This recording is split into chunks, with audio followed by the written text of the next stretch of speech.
मुल्क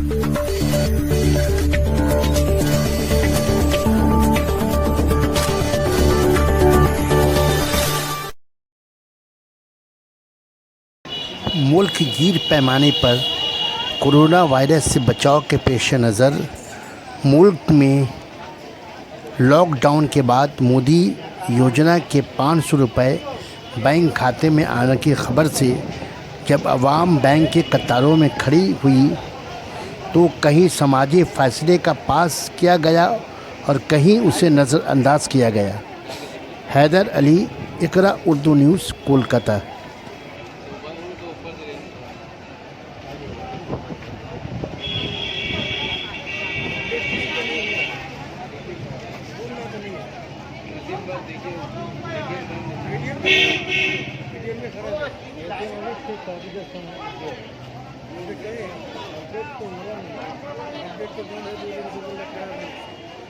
में ही नहीं हो रहा।